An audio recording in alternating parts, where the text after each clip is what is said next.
Olá, pessoal! Hoje nós vamos conversar um pouquinho sobre parágrafos. Todos já conhecemos os parágrafos, sabemos o que é um parágrafo e como a estrutura dele se apresenta.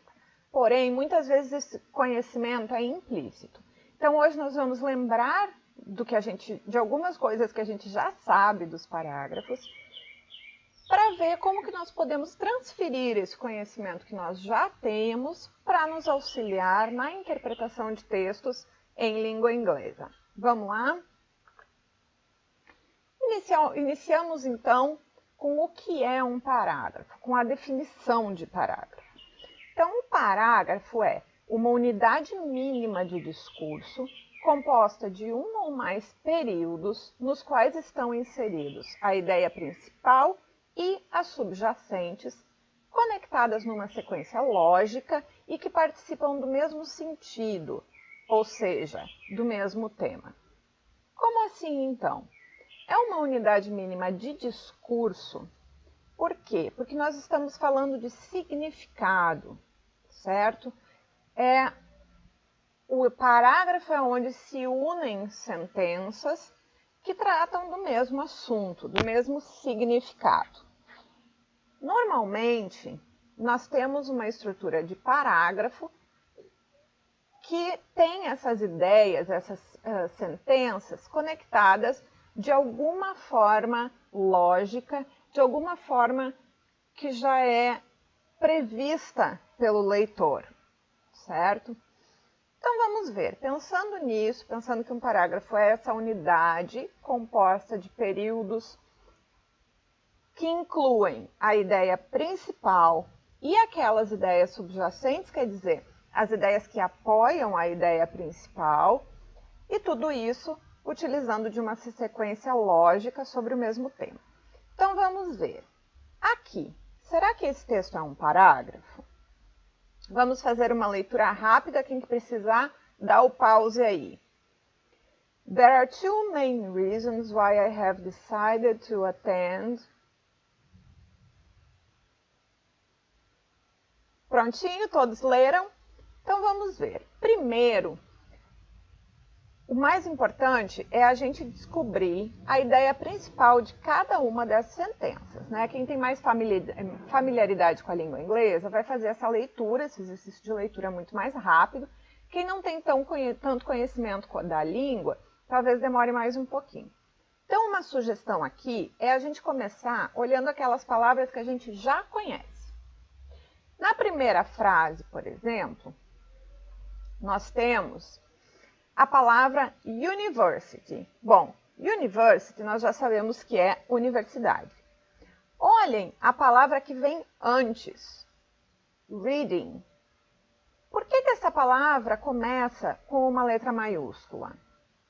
Porque é o nome da universidade. Nós sabemos que existe esse padrão de sempre começar os nomes com letra maiúscula. Então, aqui nós podemos supor que estamos falando da Universidade de Reading. Outra questão importante é o decided, decidiu. Então, nós temos aqui uma situação onde se decidiu por uma universidade. Vamos à segunda. Aqui nós temos uma outra palavra bastante comum, money. Não é uma palavra parecida com o português, mas é uma palavra bastante conhecida dos falantes da língua portuguesa. Então, nós temos ali a primeira frase, palavra da universidade, a segunda fala de money. A terceira está falando de important, que nós sabemos que é importante, e tem também ali uma outra palavra que é bastante conhecida, que é a palavra father. Então, olha a relação que está se estabelecendo. University, money, important, father. Depois, na número 4, nós temos de novo a palavra father, o pai, e nós temos ali o verbo pay. Pay é o que mesmo? Pagar. Na frase número 5, nós temos ali a palavra quality, que é facilmente reconhecível, e education. Na 6, nós temos, então, professors.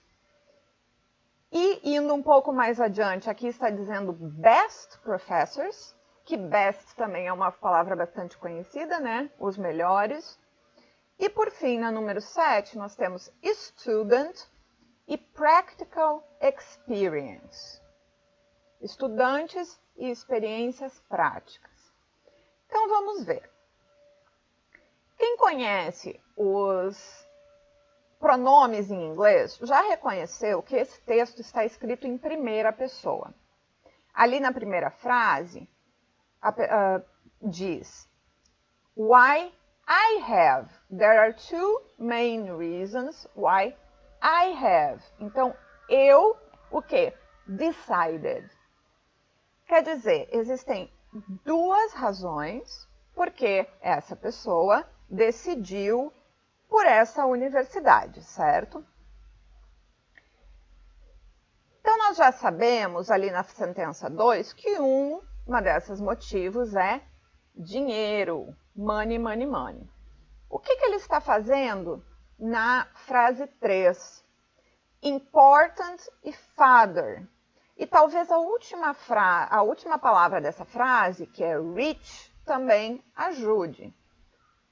Então, o que essa pessoa está colocando aqui? Tem a questão do dinheiro, é uma questão importante, e depois fala sobre father e rich. Na número 4, nós temos novamente o father e pay. Então, aqui, aparentemente, todas as sentenças estão falando sobre o mesmo assunto, money, certo? Podemos, então, inferir, só por algumas palavras, que quem vai pagar esse curso é o pai da pessoa que está escrevendo. Então, essa questão do money é uma questão importante, porque será um investimento para a família, não é uma decisão pessoal, né? É uma decisão que está envolvendo a família toda. Então, o que nós temos na frase 2? Na frase 2, a pessoa que escreve está estabelecendo uma das duas razões. Lembra que lá na frase 1 ele dizia que haviam duas razões para ter decidido? Bom, já sabemos que razão 1 é dinheiro. Seguindo o texto, ali na frase número 5, nós temos the second reason is the quality of the education. Então, qual que é a segunda razão para essa universidade ter sido escolhida? A qualidade da educação. Nas próximas frases, o que ele fala, então? Na número 6, best professors. Então, a qualidade da educação, ele está apoiando essa ideia de que a qualidade é boa, quando diz que essa universidade tem os melhores professores. E na frase número 7, coloca ali também essa relação da experiência prática com os estudantes. Então, como que o autor está organizando esse texto? Ele estabelece que ele vai apresentar as duas razões para ter escolhido a Reading University. Depois ele coloca que a primeira das razões é money e explica o porquê que o dinheiro é importante nesse contexto. Depois ele fala que a segunda razão é a qualidade da educação. E nas frases seguintes, ele estabelece o porquê que considera que essa universidade tem uma educação de qualidade. Notaram que aqui não é necessário entender todo o texto para conseguir compreender a ideia fundamental? Então vamos pensar aqui em um outro parágrafo. Aqui nós temos sentenças soltas e vamos tentar colocá-las em ordem de mais geral até a mais específica, certo? Então a frase A está falando de gatos siameses e nós reconhecemos lá a palavra intelligent. Então, Siamese cats are believed to be more intelligent than others. O que é isso? Mais inteligentes do que os outros. Na letra B, my neighbor's Siamese cat is exceptionally intelligent. O gato siamês do meu vizinho é excepcionalmente inteligente. Vamos avaliar essas duas frases. Qual que é a mais geral? Qual será que é mais específica? Bom, na letra A, nós estamos falando dos gatos siameses em geral. Já na letra B, nós estamos falando de um gato siamês específico, o do meu vizinho, certo? Na letra C, some Siamese cats are just as intelligent as dogs. Então, aqui está falando que alguns gatos siameses são tão inteligentes quanto cachorros. Depois, na letra D, my neighbor's Siamese cat, o que é isso mesmo? Aquele mesmo gato de antes, o gato siamês do vizinho, can do all kinds of tricks. Ele sabe fazer vários truques. E por fim, a última frase, a letra E, está dizendo cats are extremely intelligent animals. Os gatos são animais extremamente inteligentes. Então, de todas essas frases, qual será a mais geral? Nós já sabemos que a mais geral não pode ser aquelas que falam do gato específico do meu vizinho. Nós estamos procurando por uma frase mais geral. Falar de gatos siameses é mais específico do que falar de gatos em geral, certo? Então, a mais geral de todas, a número 1, é a letra E. Depois, é mais geral falar dos gatos siameses do que do gato siamês do vizinho, correto? Então, vamos ver as duas frases que nós temos falando dos gatos siameses. Letra A. Siamese cats are believed to be more intelligent than others. E letra C. Some Siamese cats are just as intelligent as dogs.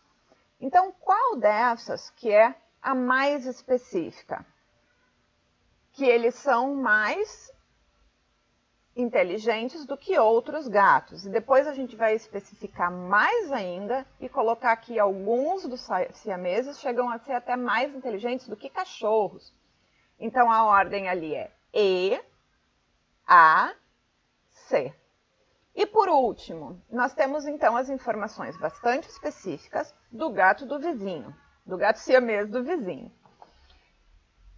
Então, ali, na letra B, diz, o gato siamês do meu vizinho é excepcionalmente inteligente. E na letra D, fala que ele sabe fazer todos os tipos de truques. Então, a mais geral é que ele é excepcionalmente inteligente. E a última, por fim, que ele sabe fazer todos os tipos de truques. Então, nós temos ali a ordem. Número 1, letra E. Número 2, letra A. Número 3, letra C. Número 4, B. E número 5, E. Isso representa a seguinte estrutura de parágrafo.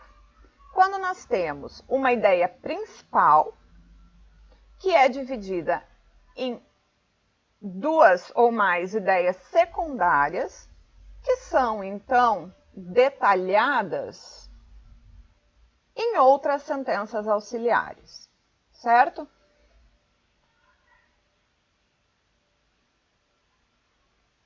Podem existir também outros tipos de estruturas de parágrafo.